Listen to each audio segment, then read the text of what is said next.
Act surprised. U.S. and allies call for an immediate 21-day ceasefire between Israel and Hezbollah. We even have a joint statement by the United States, Australia, Canada, the European Union, France, Germany, Italy, Japan, Saudi Arabia, United Arab Emirates, the United Kingdom, and Qatar. What is their joint statement? The situation between Lebanon and Israel since October 8, 2023 is intolerable and presents an unacceptable risk of a broader regional escalation. This is in nobody's interest, neither of the people of Israel nor of the people of Lebanon. It is time to conclude a diplomatic settlement that enables civilians on both sides of the border to return to their homes in safety.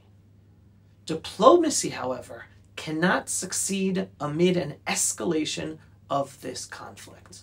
Thus, we call for an immediate 21-day ceasefire across the Lebanon-Israel border to provide space for diplomacy towards the conclusion of a diplomatic settlement consistent with the United Nations Resolution 1701 and the implementation of United Nations Resolution 2735 regarding a ceasefire in Gaza. We call on all parties, including the governments of Israel and Lebanon, to endorse the temporary ceasefire immediately, consistent with the United Nations Resolution 1701 during this period, and to give a real chance to a diplomatic settlement. We are then prepared to fully support all diplomatic efforts to conclude an agreement between Lebanon and Israel within this period, building on efforts over the last months that ends this crisis altogether. Then we have French Prime Minister Emmanuel Macron tweeting the following, quote, "There must be no war in Lebanon. We strongly urge Israel to stop the escalation in Lebanon, Hezbollah to cease firing towards Israel, and all those providing them with the means to do so, to stop." Guys, Hezbollah started shooting at us on October 8th, 2023. Where have been the public statements like this until now? So let's unpack this all and put all this international frenzy into perspective. The international community had 18 years to enforce United Nations Resolution 1701 that forbade Hezbollah forces south of the Litani River and their smuggling and placement of missiles in southern Lebanon. Only now, after Israel begins a military offensive to defend itself and try to return the more than 80,000 plus evacuated Israelis back to their homes, only now is the international community calling for a ceasefire to finally implement Resolution 1701 from 2006. This situation says it all. The international community doesn't care about stopping Jews from being killed. They just care about stopping Jews from defending ourselves to not be killed.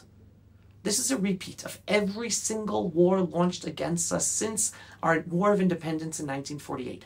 Our enemies launch a war to annihilate us, literal genocide, with the world doing nothing to stop them from doing so. Yet the second the Jewish state of Israel starts to beat back our enemies and start to win, then the world steps in with international diplomacy and ceasefires to stop us from defeating our enemies with a total victory.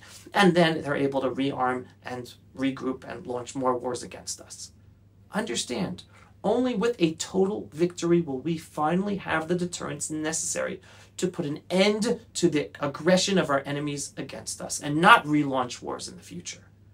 And with this international call for a ceasefire today, once again we are being reminded that the Biden administration doesn't care about Jewish captives in Gaza or about our defending our lives in Israel. This is Biden and Harris.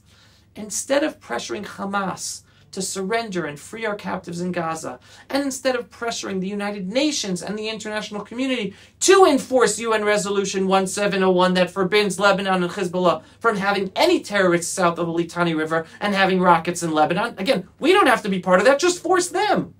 Well, the Biden administration and all its allies are back at pressuring Israel to stop our military offensive to save our lives and stop the Hezbollah, Iranian, Lebanese military offensive against us. So remember these 2 points. Point number 1, the international community never enforced UN Resolution 1701 since 2006 that was supposed to ensure that Hezbollah never be able to attack Israel from Lebanon. Israelis have no trust in international diplomacy or international resolutions that are supposed to protect us, because the international community never enforces it. Israelis today are united in their understanding that only a military offensive by the IDF will end the military threat against us from Lebanon, Iran, Hezbollah, and allow our 80,000 plus evacuated Israelis to return to their homes up north in safety. Point number 2, the Biden administration failed to achieve a hostage deal with Hamas in Gaza to return our remaining hostages, even though Biden constantly pressured Israel to appease the demands of our Islamo-Nazi enemies time after time, instead of pressuring Hamas, Iran, or Qatar. And now the Biden administration thinks that it will succeed with a joint Lebanon-Gaza ceasefire hostage deal? As some people might say, what in the world are the people in the Biden White House smoking to believe that? I would say the chances of this ceasefire stopping our inevitable military offensive against Hezbollah in Lebanon are much, much less than 50%. Now, let's remind ourselves, and to everyone else who we can, that our enemies are the ones who started this war against us by infiltrating, massacring, raping, and kidnapping innocent Israelis on October 7th, 2022. And Gaza has been paying the price for that attack against us with the IDF's systematic destruction of Gaza and its civilian areas that Hamas used as a whole civilian war infrastructure machine to destroy Israel. And now Lebanon, southern Lebanon, Hezbollah are paying the same price with the IDF destroying the civilian areas in southern Lebanon that Hezbollah used as part of their war machine to destroy Israel, and not just in southern Lebanon. The bottom line is that only total victory over our enemies will end this war to ensure safety for Israel and Israeli citizens. And hence, Israel must do what we must do. No ceasefire until Hamas and Hezbollah are destroyed, and we liberate southern Lebanon to ensure that they are never south of the Litani River ever again to threaten Israeli citizens. The interesting thing is that the Litani River is the actual biblical northern border of the Jewish ancestral homeland.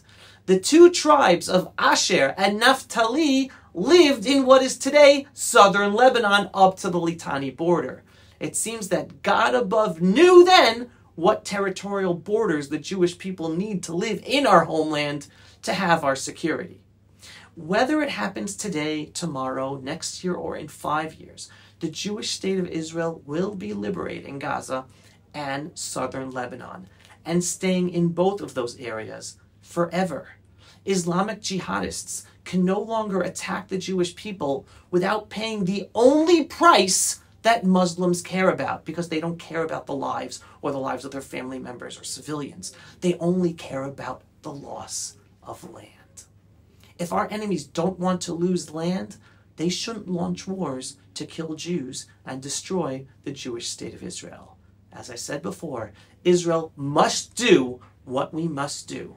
No ceasefire until Hezbollah is destroyed, and we liberate southern Lebanon to ensure they are never south of the Litani River ever again, the actual biblical northern border of the Jewish ancestral homeland. With God above, together with our holy IDF soldiers on the ground, we will win this war.